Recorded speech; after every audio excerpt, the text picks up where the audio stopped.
demonstrate Jose Rizal as a social model.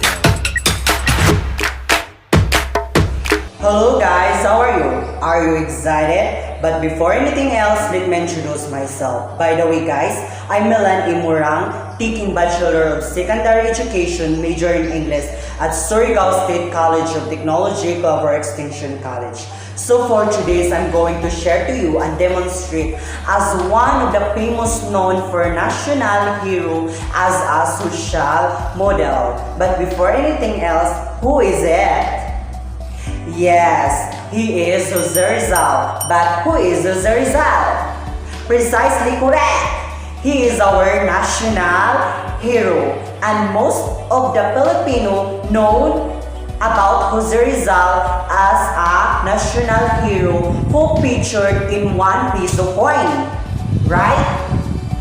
Yes, and in history, a student and enthusiast known how he fought for the Philippine independence, the Spaniard against the colonizer. So as for me, I see Dr. Jose Rizal as my idol. Yes, because he is my inspirations and his life influenced me in positive. On June 19, 1861, Jose Protasio Rizal Mercado y Alonso Realonda was born in Calamba in the Philippines, province of Laguna. When she was a young, especially at the age of 3, so the political leader had learned how to evaluate the English alphabet.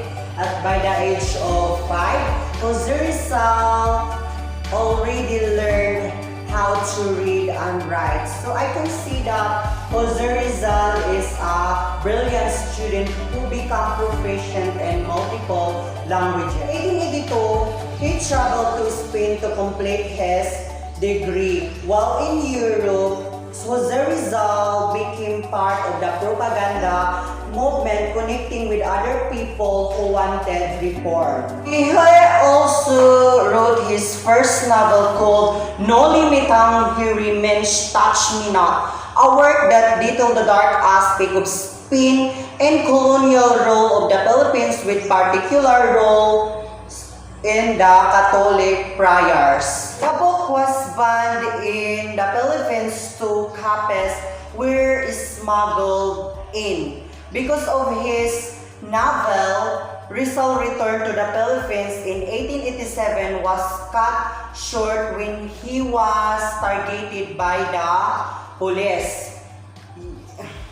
Then Rizal had been very vocal against the Spaniard movement, but in a peaceful and progressive manner for him, the pen was mightier than the sword. While in Barcelona, Rizal contributed essays, film, allegories, and editorial to the Spanish newspaper La Solidaridad. So most of his writing, both in his essays and editorials, centered on individual right and freedom, especially for the Filipino people. As part of his reform, he even called for the inclusions of the Philippines to become a province of Spain. Okay, but among his best two novels stood out from the rest, No Limitang Hiri Means Touch Me Not, and El Filibusterismo, The Reign of the Great.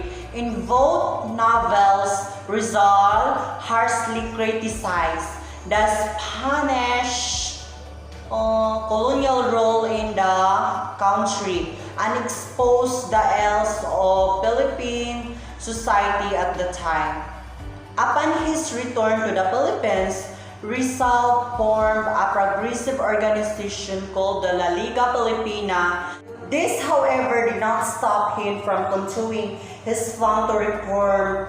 While in the Pitan, Rizal built a school, hospital, and water system. He also took farming and work and agriculture projects such as using abaca to make ropes. Okay guys, did you get my point?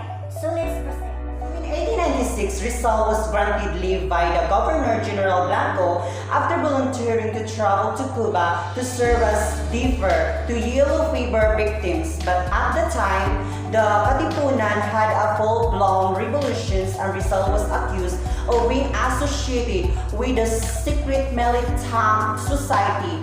On his way to Cuba, he was arrested in Barcelona and sent back to Manila to stand for trial before the court-martial.